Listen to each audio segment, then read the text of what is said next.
found me. Hooray, you found me.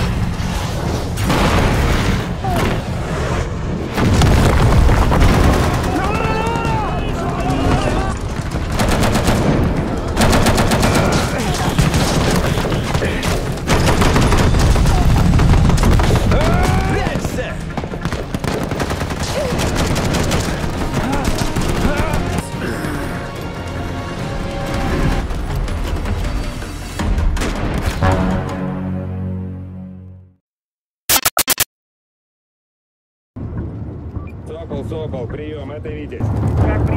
Сокол принял. Di awal film kita akan diperkenalkan dengan tentara pasukan khusus Rusia yang kala itu sedang menyerang markas teroris. Diberitahu kalau kelompok teroris tersebut telah menculik seorang bocil sampai meminta uang tebusan yang sangat banyak. Jadi karena itulah tim pasukan khusus Rusia lebih memilih untuk menyerang daripada harus membayar uang tebusan. Давим!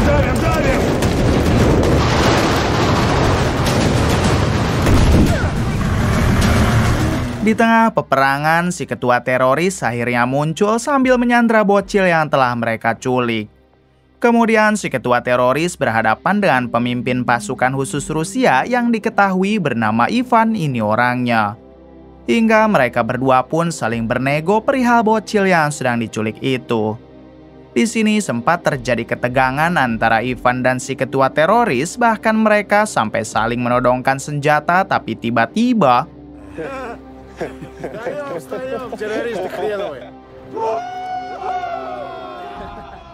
ternyata semua adegan dari awal hanyalah latihan, bahkan bocil yang disandra itu pun merupakan anak kandung Ivan. Tak lama datanglah istri Ivan untuk menjemput si bocil. Namun istri Ivan seketika langsung marah saat mengetahui kalau anak mereka baru saja dijadikan sandra meskipun hanya latihan. Ivan meminta si istri agar tenang saja karena anak mereka juga happy ketika melakukan peran tersebut. Namun tetap saja si istri ngambek, lalu ia pun pergi dari sana sambil membawa anaknya.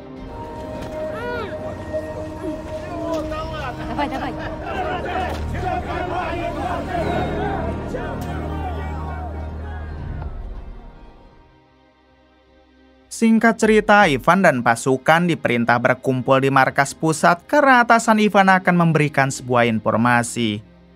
Setibanya di sana, ini dia atasannya yang akan memberitahu tentang hal buruk, yang mana ada tim militer Rusia telah dibantai pemberontak saat menjalankan tugas di Suriah. Saat ini hanya tinggal tersisa 2 orang, namun posisinya mereka sudah disandra oleh para pemberontak.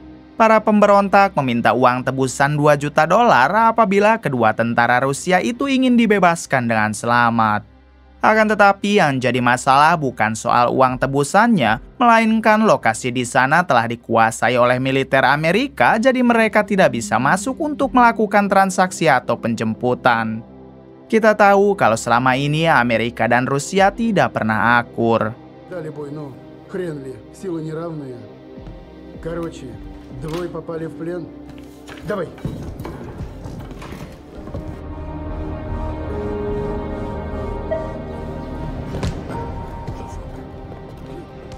Mendengar informasi tersebut, Ivan menghampiri si atasan lalu mengatakan kalau ia siap pergi ke Suriah untuk menebus 2 tentara Rusia yang disandra itu. Ivan mempunyai strategi sendiri yang mana ia akan pergi ke sana dengan menyamar sebagai jurnalis. Ivan juga hanya akan pergi sendiri karena jika mereka membawa tim, maka dipastikan pasukan Amerika yang berjaga akan mengetahuinya.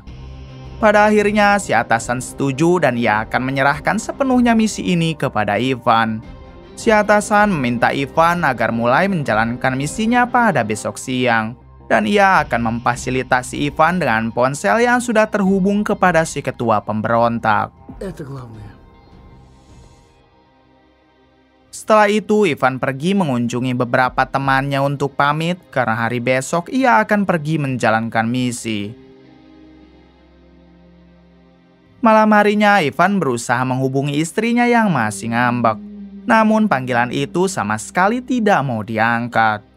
Alhasil, Ivan bersikap bodoh amat dan ia lebih memilih untuk istirahat saja di rumah dinasnya. Pagi harinya sebelum menjalankan misi, Ivan memilih untuk mencukur dulu rambutnya agar terlihat rapi seperti jurnalis sungguhan.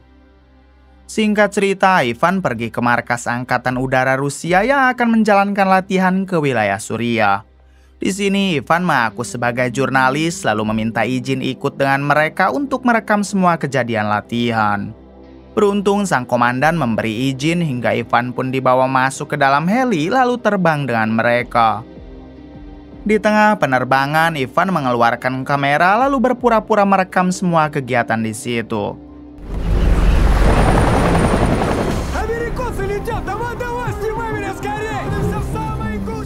Singkatnya, pesawat itu telah sampai di wilayah Suriah dan wilayahnya dikuasai oleh pasukan Amerika. Kemudian datanglah satu helikopter tentara Amerika yang meminta mereka putar balik karena mereka telah memasuki wilayahnya. Sang komandan tidak langsung putar arah, melainkan mencoba dulu bernego dengan mengatakan kalau mereka hanya sedang latihan. Namun tetap saja tentara Amerika tidak mau tahu dan jika mereka tetap membangkang, maka pihak Amerika akan menembakkan rudal. Alhasil sang komandan pun memerintahkan pilot untuk putar balik saja. Tapi tak disangka Ivan memilih terjun ke dalam danau.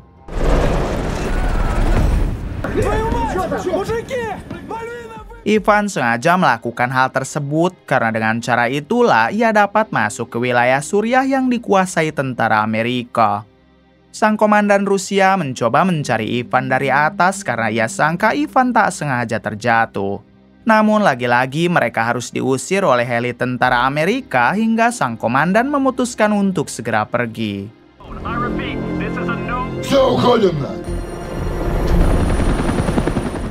Tak lama terlihat Ivan yang sudah berhasil naik ke daratan lalu ia pun mengganti baju dan segera meneruskan perjalanan untuk menjalankan misi.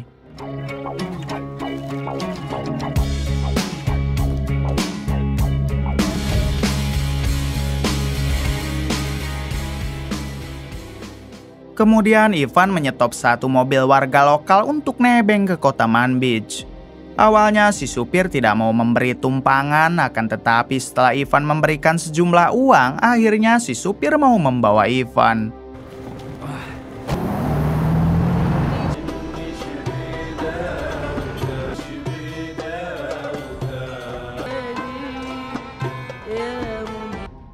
Di tengah perjalanan, si supir bertanya apa tujuan Ivan datang ke kota Manbij.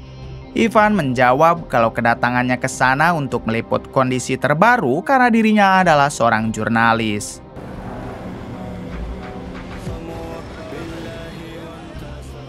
Beberapa jam kemudian, Ivan tiba di kota Manbij dan ia pun langsung dikenalkan kepada tukang ojek bernama Ashur untuk menemaninya berkeliling kota.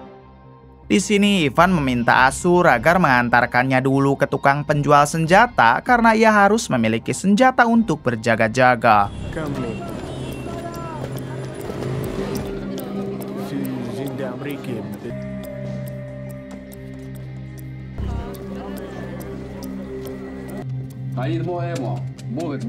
Kemudian Ivan melihat Ashur mempunyai 2 motor dan ia pun berencana akan membeli motor tersebut. Ashur pun akan menjual motor itu asalkan dengan harga 5 kali lipat. Tanpa pikir panjang, Ivan langsung membelinya karena ia pasti membutuhkan motor itu. Oke. Malam harinya terlihat Ivan yang numpang istirahat di rumah Ashur. Dengan senang hati, Ashur juga menerima Ivan sambil disuguhkan makanan khas di sana.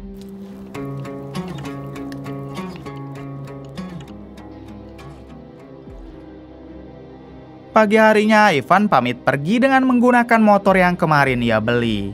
Tujuan Ivan sekarang adalah mendatangi tempat pembantaian tentara Rusia yang dulu dilakukan oleh pemberontak.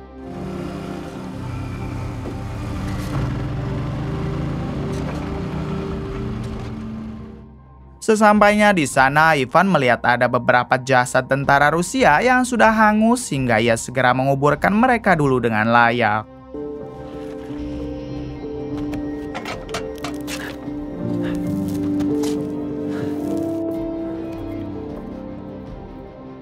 Setelah menguburkan semua jasad tentara itu, tiba-tiba datanglah sekelompok pemberontak. Dan cepat Ivan segera pergi dari sana sampai terjadi aksi kejar-kejaran di antara mereka.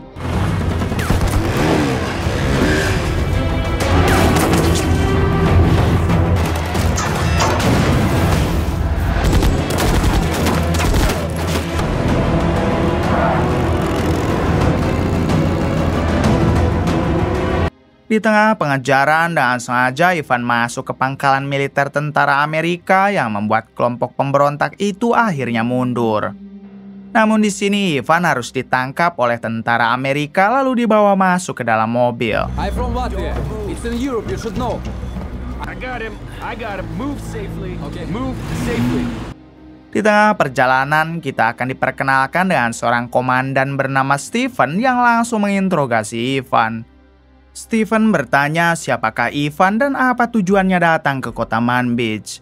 Ivan menjawab kalau dirinya merupakan seorang jurnalis dari Inggris, sementara kedatangannya ke sini yaitu untuk menebus 2 jurnalis temannya yang sedang disandra oleh kelompok pemberontak. Beruntung Stephen percaya dengan perkataan Ivan hingga ia pun membawa Ivan untuk bermalam dulu di kamp militer Amerika.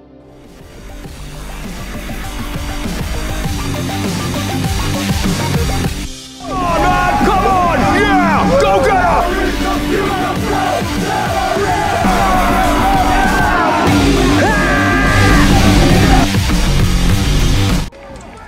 Malam harinya, Ivan mengirim pesan kepada pemberontak dengan menggunakan ponsel dari atasannya dulu yang sudah terhubung dengan mereka. Dalam pesannya itu, Ivan mengatakan kalau dia sudah berada di kota Manbij untuk menebus 2 tentara Rusia yang telah mereka sandra. Si pemberontak itu menjawab jika mereka bisa bertemu di tempat bernama Ain Esa pada besok pagi.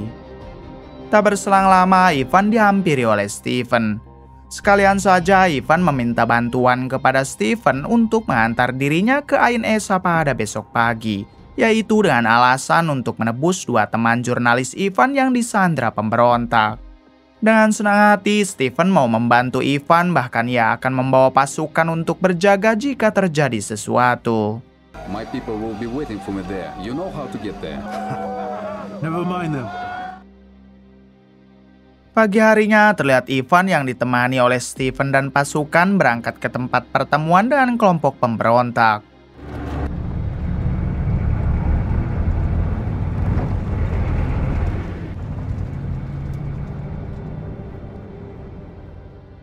Setibanya di sana, Ivan maju sendiri untuk memberikan uang tebusan, sedangkan Stephen dan pasukan berjaga di belakang Ivan. Di sini, salah satu pemberontak meminta Ivan agar mengeluarkan dulu uang yang telah mereka minta. Namun Ivan menolak dan ia ingin kedua teman Ivan dulu yang dikeluarkan.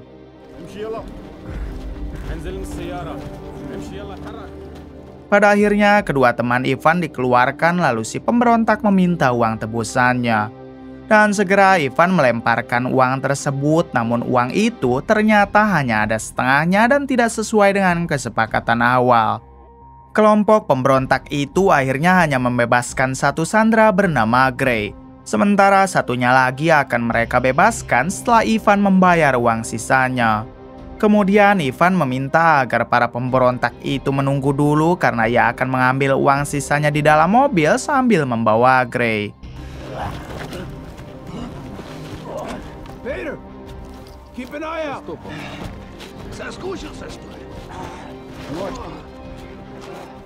Di dalam mobil, Ivan meminta Gray untuk bersiap karena sebentar lagi perang akan terjadi. Selanjutnya, Ivan mendatangi kembali para pemberontak lalu mengatakan kalau ia sudah tidak mempunyai uang.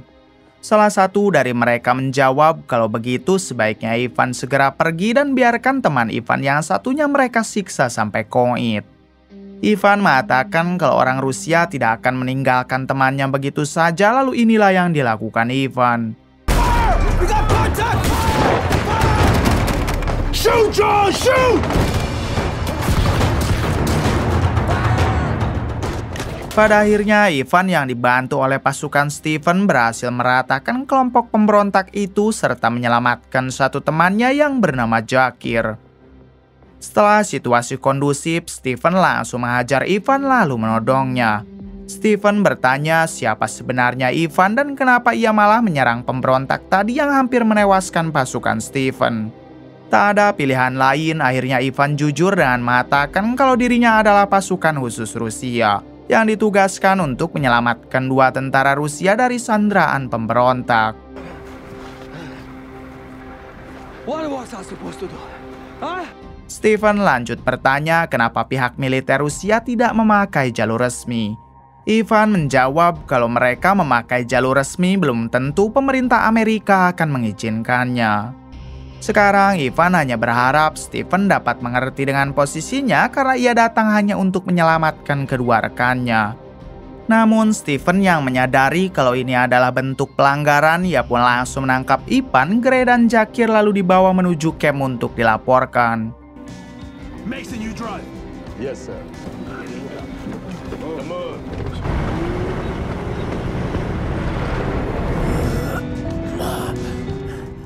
Akan tetapi di tengah perjalanan, tiba-tiba Steven berubah pikiran lalu memutuskan untuk mengeluarkan mereka. Di sini Steven meminta Ivan dan yang lain agar cepat pergi dan anggap saja mereka tidak pernah bertemu. Ivan langsung berterima kasih lalu ia membawa Gray dan Jakir dengan menggunakan mobil milik pemberontak sebelumnya.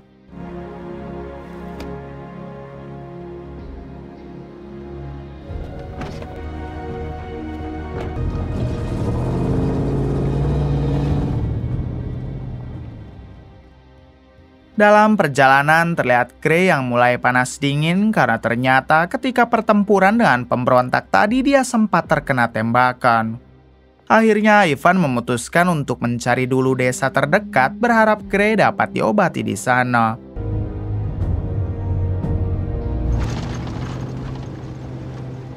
Setelah melakukan perjalanan cukup jauh, Ivan tak juga menemukan desa sedangkan bahan bakar mobilnya sudah semakin menipis. Tak lama untungnya ada kilang minyak yang dikelola oleh warga lokal hingga Ivan berniat untuk membeli dulu bahan bakar di sana. Meskipun akan dibeli, ternyata para warga tidak mau memberikan bahan bakarnya karena dikira mereka tentara Amerika. Jakir yang kebetulan seorang Muslim dan bisa berbahasa Arab, ia pun mencoba berbicara dengan mereka secara baik. Alhasil mereka mau menjual bahan bakar itu kepada kelompok Ivan.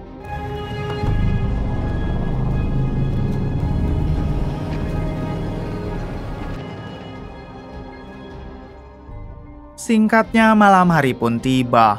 Terlihat Ivan, Gray, dan Jakir yang masih dalam perjalanan menuju kota sebelah. Sayangnya, lagi-lagi mereka mendapat masalah karena ban mobilnya harus bocor. Ivan pun memutuskan untuk melanjutkan perjalanan pada besok saja dan akan menginap dulu di lokasi tersebut.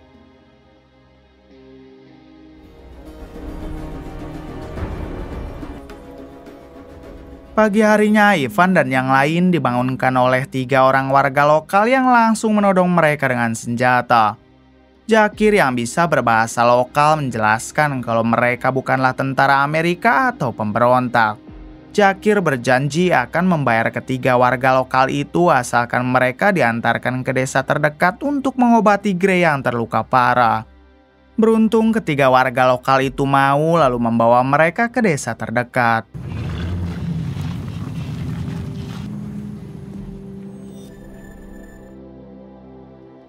Di waktu yang sama, ternyata anggota kelompok pemberontak yang sebelumnya Ivan bantai kini sedang dalam perjalanan untuk mengejar, mengandalkan GPS yang ditanam di dalam mobil rampasan Ivan.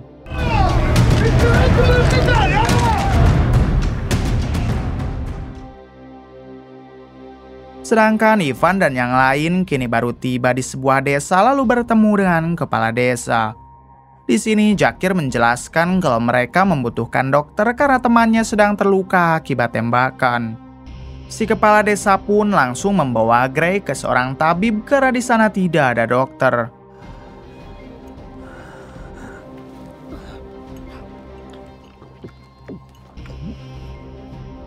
Sambil menunggu Gray pulih, Jakir dan Ivan bertanya apa di sini ada yang menjual senjata.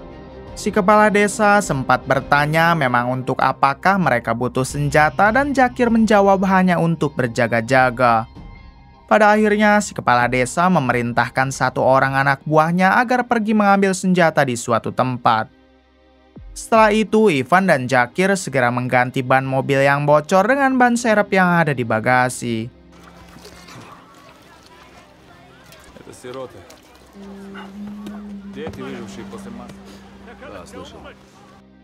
Selang beberapa saat, terlihat Gray yang kini sudah sedikit pulih setelah diobati oleh tabib di sana.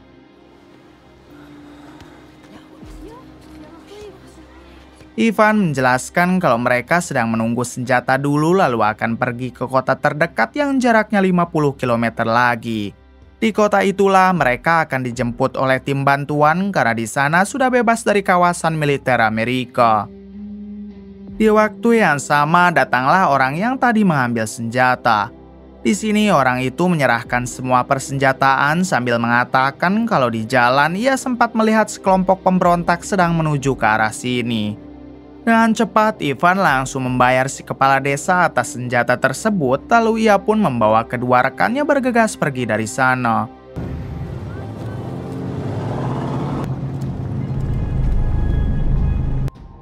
Di tengah perjalanan, Ivan sadar kalau mobil ini pasti telah dipasangi GPS. Hingga Ivan pun memutuskan untuk berhenti dulu lalu mencari GPS yang ditanam di mobil itu. Ketika memeriksa bagian belakang, ternyata Ivan malah menemukan seorang bocil warga desa yang ikut nebeng. Si bocil memohon kepada Ivan agar membawanya pergi karena ia sudah tidak mempunyai siapa-siapa lagi. Ivan yang merasa tidak tega, akhirnya ia pun membawa bocil tersebut. Selang beberapa saat, datanglah iring-iringan mobil pemberontak yang mengejar hingga Ivan memutuskan untuk segera tancap gas.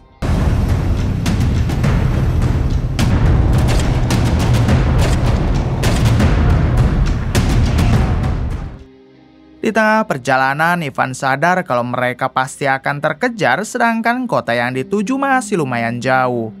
Ivan pun berinisiatif menghubungi tim bantuan lalu meminta mereka agar menjemput di lokasi yang Ivan kirim sekarang. Kemudian Ivan nekat berhenti untuk melawan kelompok pemberontak itu sambil menunggu tim bantuan datang. Tak lama para pemberontak itu mulai turun untuk mendekati mobil Ivan lalu terjadilah peperangan.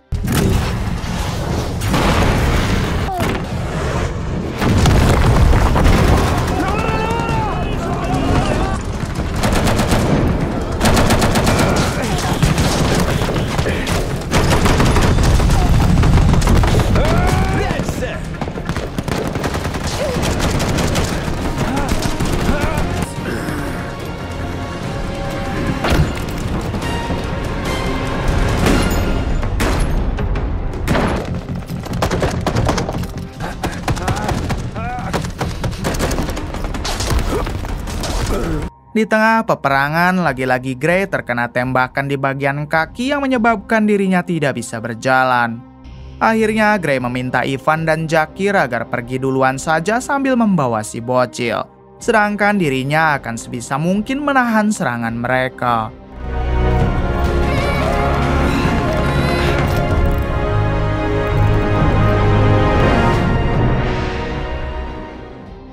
Tak lama datanglah 5 orang pemberontak yang langsung menangkap Gray. Namun tanpa mereka sadari, Gray sudah membawa bom rakitan lalu inilah yang terjadi. Kini yang tersisa hanya tinggal Ivan dan Jakir serta si bocil yang sebelumnya ingin ikut dengan mereka. Sementara untuk kelompok pemberontak, mereka masih cukup lumayan banyak dan terus melakukan penyerangan. Tak lama datanglah 2 helikopter bantuan yang langsung menembakkan rudal ke arah para pemberontak itu. Sedangkan Ivan dan Jakir langsung menjauh dengan menggunakan mobil.